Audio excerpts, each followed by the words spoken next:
Tuberkulosis atau TB merupakan penyakit infeksi yang disebabkan oleh bakteri Mycobacterium tuberculosis. Karakter ini mencirikan bakteri TB yang aktif. TB merupakan penyakit yang dapat disembuhkan jika mematuhi rencana pengobatan dari dokter Anda. Jika TB tidak dirawat dengan baik, bakteri TB dapat menjadi resisten terhadap satu atau beberapa obat yang digunakan dalam pengobatan. Jika bakterinya menjadi resisten terhadap banyak obat, maka dikenal sebagai tuberkulosis resisten banyak obat atau MDR-TB. Karakter ini mencirikan bakteri MDR-TB yang aktif. Jika MDR-TB tidak ditangani dengan baik, maka dapat menimbulkan TB yang semakin resisten terhadap obat, yang disebut TB yang semakin parah resisten terhadap obat atau XDR-TB. Karakter ini mencirikan bakteri XDR-TB yang aktif. Bakteri TB sangat kecil dan hanya dapat dilihat menggunakan mikroskop. Dalam animasi ini, ukurannya jauh lebih diperbesar daripada yang sebenarnya agar Anda dapat mudah melihatnya. Mayoritas kasus TB dapat diobati dalam periode 6 bulan standar berupa pemberian 4 antibiotik kualitas tinggi lini pertama disertai dengan informasi, pengawasan, dan dukungan yang tepat dari perawat atau relawan terlatih. Selama periode pengobatan itu, rencana pengobatan Anda harus betul-betul dipatuhi demi mengobati penyakit ini dan mencegahnya tidak menular. Orang-orang yang diberi perawatan TB harus memberitahu perawat mereka jika mereka kesulitan mendapatkan obat.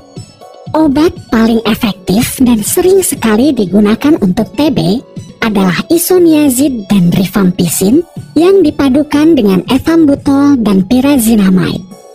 Obat-obat tersebut dapat berefek samping yang negatif saat dikonsumsi.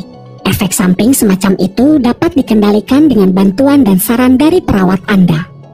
Dan kendati mayoritas kasus TB dapat diobati jika antibiotik lini pertama tersebut dikonsumsi sesuai petunjuk dokter, terkadang bakteri TB sudah resisten terhadap pengobatan. Jenis resistensi tersebut disebut tuberkulosis yang resisten terhadap banyak obat atau MDR-TB. TB resisten obat terjadi jika bakteri TB sudah tidak mempan oleh antibiotik yang biasanya digunakan untuk mengobatinya. Juga dapat terjadi jika pengidap TB tidak mengonsumsi semua obat perawatan yang telah diresepkan sesuai petunjuk, jika hanya setengah jalan menuntaskan periode pengobatan, atau malah tidak mengonsumsi obatnya. Terkadang orang terinfeksi bakteri yang resisten ini dari awal. Jika seseorang mengidap MDR-TB, dia dapat menularkannya kepada orang lain. Meskipun ada orang yang berhasil sembuh dari TB, dia masih dapat terinfeksi dan mengidap MDR-TB. MDR-TB juga terjadi jika rencana perawatan tidak direncanakan dengan baik atau mengonsumsi obat berkualitas rendah. Kendati penting menyadari adanya situasi yang jarang terjadi itu dan mengupayakan bantuan medis dari pusat kesehatan dengan staf yang memadai dan kompeten, jauh lebih penting lagi adalah Anda harus mematuhi pola perawatan yang diresepkan dokter Anda untuk mencegah TB resisten obat agar tidak terjadi lagi. Jika memungkinkan, dokter Anda sebaiknya menjalankan tes untuk mengidentifikasi resistensi obat begitu Anda didiagnosis mengidap TB untuk identifikasi dini MDR-TB. Rencana pengobatan MDR-TB melibatkan tambahan grup antibiotik yang disebut antibiotik lini 2. Obat tersebut memiliki durasi berbeda-beda dan juga dapat berefek samping yang negatif, namun diperlukan untuk mengobati MDR-TB.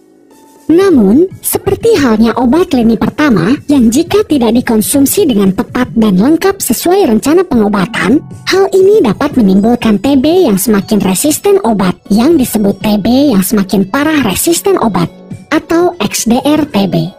Terdapat sedikit opsi untuk mengobati XDR-TB menggunakan obat lini kedua, meskipun pengobatan terbaru yang belum lama ini ditemukan dan direkomendasikan Organisasi Kesehatan Dunia terlihat menjanjikan.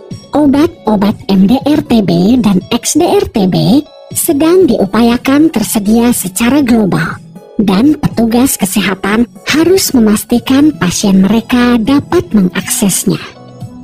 Petugas kesehatan bisa menjadi kunci pencegahan TB yang resisten obat dengan cepat mendiagnosis pengidap TB, membantu Anda mematuhi rencana perawatan Anda, memantau respon Anda terhadap perawatan, dan memastikan Anda menuntaskan perawatan. Khusus bagi petugas kesehatan, agar tidak tertular TB yang resisten obat, maka penting menjaga jarak dengan pasien TB yang resisten obat di tempat yang tertutup atau ramai. Pekerja di rumah sakit atau bangunan perawatan kesehatan tempat pasien TB kemungkinan dijumpai harus berkonsultasi dengan pakar kontrol infeksi TB. Bagi orang kebanyakan, cara menghindari TB resisten obat adalah patuhi dengan ketat rencana perawatan dokter Anda. Jika Anda tidak dapat mengikuti rencana perawatan dokter Anda karena alasan apapun, dokter Anda harus bekerja sama dengan Anda untuk menemukan rencana perawatan yang sesuai kebutuhan Anda. Konsultasi dengan dokter atau penyedia layanan kesehatan Anda secara intens untuk menyusun rencana lalu patuhi itu. Selalu konsumsi obat tepat waktu sesuai petunjuk. Bersama petugas kesehatan, Anda bisa kalahkan TB.